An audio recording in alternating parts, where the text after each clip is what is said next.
I feel often that this terrible feeling of being alone, of being ashamed, of being in the closet. So many people go without the care that they need because they don't want to disclose, they don't want to be outed.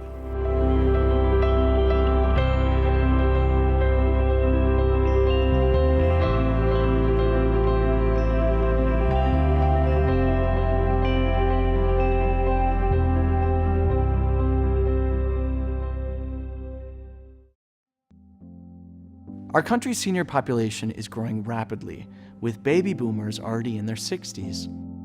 If you're a staff person or volunteer who does home visits for Meals on Wheels in-home support services or another service, please know that a percentage of the seniors you will be visiting are lesbian, gay, bisexual, or transgender, whether or not they have told you about it.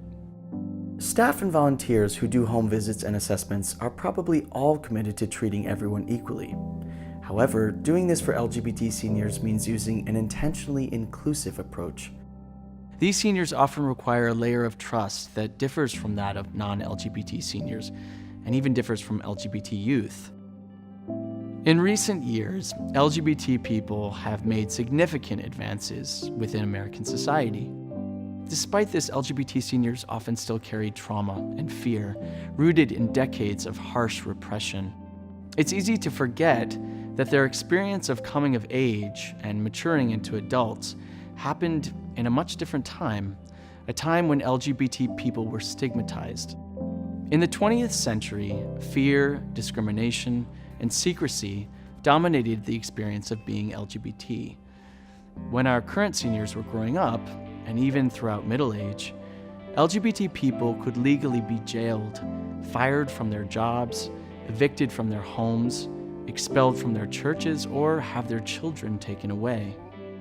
Many experienced repeated day-to-day alienation, imposed by people around them and even self-imposed in order to keep a job or stay safe. We stayed in the closet because of our jobs.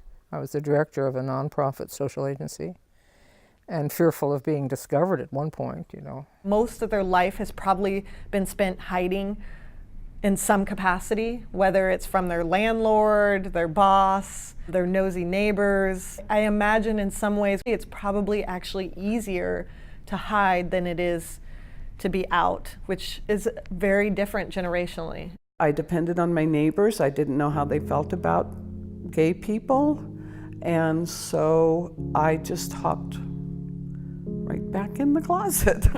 In the current generation of LGBT seniors, many did not have children.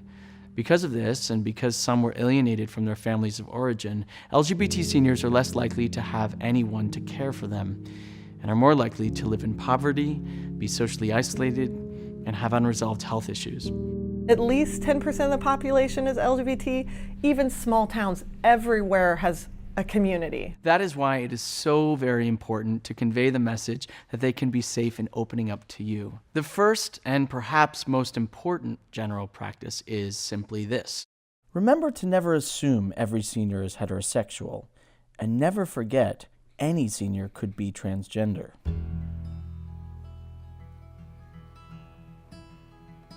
I don't know what LGBT is. The term LBG means nothing to me. I've never heard it before, really. Terminology is something many people worry about, so we tackle that first. What we tell you about LGBT and the acronyms used here in this video reflects how this community's members currently identify. Terminology may not hold true in 5 years or may have evolved differently in different parts of the country, so flexibility is a good thing. Most often, though, you will hear simply LGBT or LGBTQ. It is certainly a best practice to use one of these when talking with a senior. We recommend starting with LGBT. It is easy to remember and a good opening as it shows you understand them from the get-go. LGBT people may never reveal their identities and of course should never be pressured to do so. But if your client opens up, you can ask what term they prefer. If the acronym is hard for you to remember and you make a mistake, it's okay to let them know you're learning. I say I'm gay. That's how I identify myself. I've always thought of myself as bisexual. I'm like There isn't too many straighter people than myself. Even though I'm an FDM, I'm straight. Identify as gay. I identify as lesbian. There needs to be respect for how people identify themselves. And when people identify proudly and create a community and have struggled as hard as these seniors have just to be recognized as LGBT and to have their partnerships respected and recognized, to then dismiss that and assume that they don't identify a certain way is so disrespectful and demoralizing. The L is for lesbian, women who are attracted to other women. Gay is most commonly used to describe men who are attracted to other men. You may hear some people, especially seniors, use it to refer to everyone in the non-heterosexual community.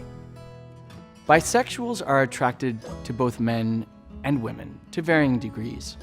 Some bisexuals may feel not quite accepted or even discriminated against by both LGBT people and heterosexuals. The T for transgender means presenting or identifying one's gender as other than one's gender at birth. Trans folks are folks who were born in a gender that they don't believe represents them, that they don't belong in their gender. And that presents tremendous hurdles, especially for this population. Someone in this group, born male, will feel the need to live life as a woman or express themselves as such. Transgender can also refer to anyone who is transitioning in the process of becoming another gender through hormone therapy, surgery, or through general self-acceptance. Some may have physical elements of their birth physicality as well as their transitional physicality. Some have surgery, others do not or cannot. They also may have special medication requirements.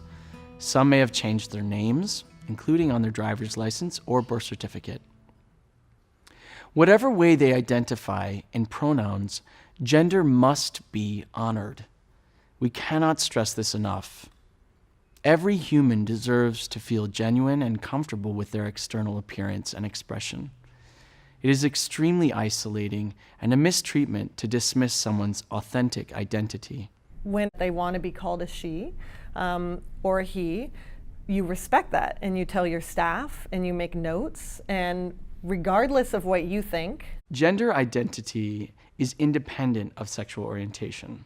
For example, a transgender person may identify as heterosexual, bisexual, or homosexual, or elsewhere on the traditional continuum. Finally, transgender people may not identify as transgender at all, but simply as male or female. Those who cross-dress or wear drag are not necessarily transgender. Those of any sexual orientation might do this. Next, let's look at the word queer, which is what the Q typically stands for in LGBTQ. Queer was a bad word when I was first coming out. I had enough experience in my early life with people saying, hey, he's a queer. That stuff right there, that experience of the hatred that was behind that. The word's very loaded from back in those years. It was done in a demeaning manner to make someone feel less than a human being. But I'm glad that the young people took that word and turned it around. For many younger people, queer usually means all or any of the above. But for people who came of age prior to the mid-1970s, queer can feel derisive because it was used for decades as an insult. As a result, many, though not all, older LGBT seniors don't use the word, nor do they like to be considered or referred to as queer. So abstain from that term, just to be safe.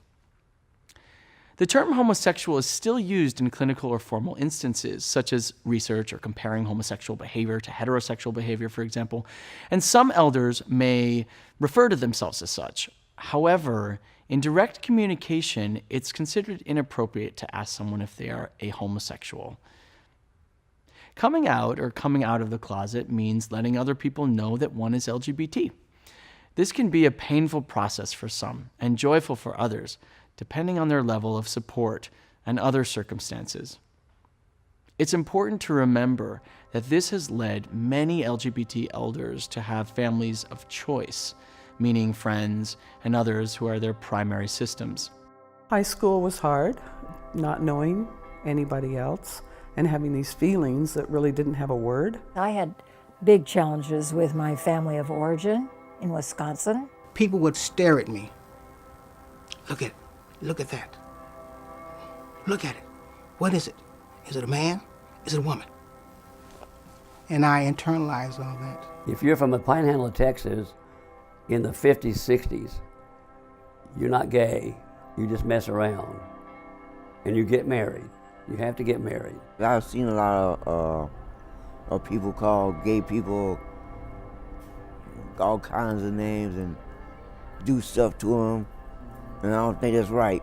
It has been so hard. It has been such a battle for them to come out, that to be in a place where they have to announce and tell who they are, that's just not going to feel safe for them. They're in such a vulnerable situation. Some seniors today may have come out and lived life out, but have recently felt the need to go back in the closet, that is, hide their identities. This phenomenon is common when an LGBT senior begins to feel vulnerable with age and starts to rely more on others. They naturally feel the need to protect themselves from possible caregiver reactions, ranging from lack of respect to physical or emotional abuse. If an LGBT senior has a home visit scheduled, it is not uncommon for them to make sure there is no evidence that might show they are LGBT, even putting away photographs they might usually have displayed. It's a hard thing to think about and think about ending up in that situation.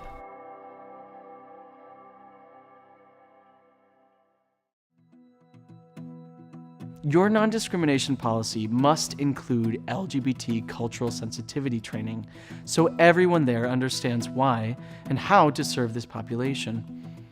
The policies and procedures used in LGBT welcoming services should be emphasized in new hire orientations.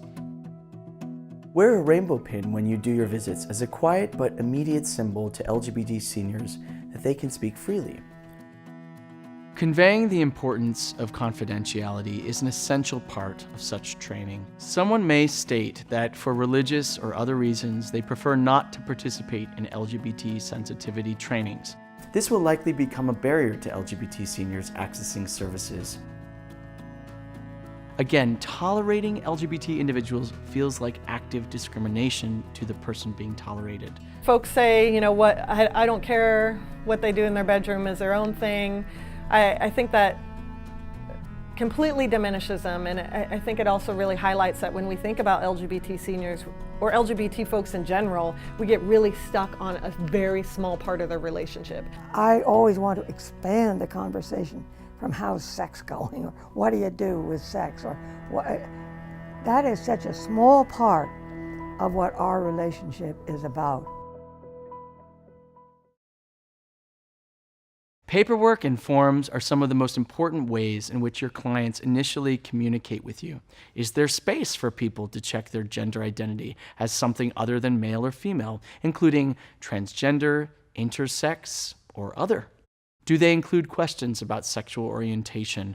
Not everyone will disclose, but if they do, it will make interviewing more comfortable for everyone. Are there options for those who are in long-term relationships but not married, such as significant other or same-sex partner? This generation may just refer to their partner as boyfriend, girlfriend, or simply roommate, which may be all they have been allowed in the past and something they may have grown accustomed to. When conducting a needs assessment, ask open-ended questions that focus on behaviors and support systems. For example, tell me about the people you consider to be among your closest friends and significant others. In general, all seniors should be asked about their support system rather than children, or about their partner rather than spouse. If you do use the word spouse, then you should also say partner. For example, do you have a partner or spouse? First thing they said to me, do you live alone? And I said, I'm a widow. And when did your husband die? And I said, 3 years ago. For these folks especially who have been ostracized by family, probably lost jobs in their life, maybe kicked out of the military, and really had to struggle even to be recognized with their partner, that this is really their identity. The following are enactments of what might be typical home visits. The first version shows the assessor handling the situation in a way that breaks down trust, causing the client to be overly cautious about revealing information. The second version models mindful and respectful behavior, which builds trust in a way that will make the assessments productive, leading to the likelihood of better health outcomes. Here are some possible situations that you may encounter.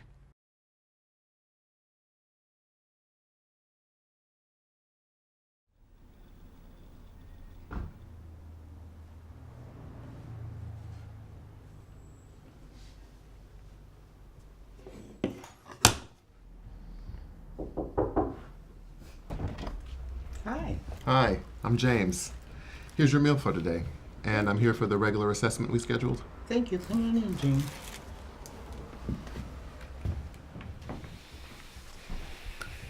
Nice place you have here. Thank you. You live alone or with a husband? Oh, I'm widowed. So sorry to hear that. When did he pass away? A few years ago. Okay. Now let's talk about your health. Do you eat 3 meals a day? I'm fine. I'm doing fine. How long do you think this is going to take? Let's try that again. Hi. Hi, I'm James. Here's your meal for today, and I'm here for the regular assessment we scheduled. Come on in. Nice place you have here. Thank you. You live alone or with a partner, family, or a friend? I'm widowed. My girlfriend and I were together for about 25 years, but she passed away recently. Oh, so sorry to hear that. Thank you. That's very kind of you.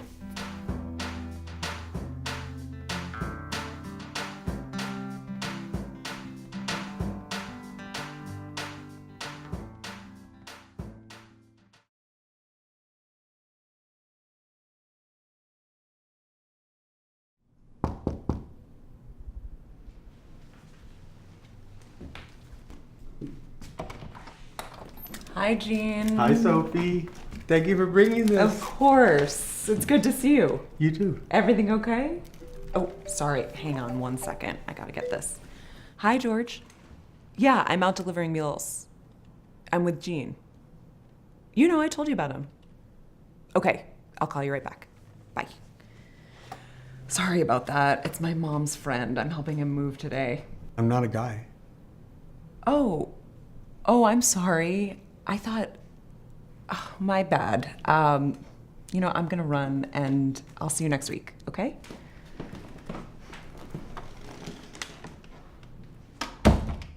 Let's try that again. Oh, sorry, hang on a second. I have to take this. Hi, George. Yeah, I'm out delivering meals now. I'm with Jean. Okay, I'll call you back then. Bye. Sorry about that. It's my mom's friend. I'm helping him move. That's okay. Jean, I'm so sorry. I never asked you, which pronoun do you prefer? She and her are fine. Okay. Thanks for sharing that with me. Thank you for asking.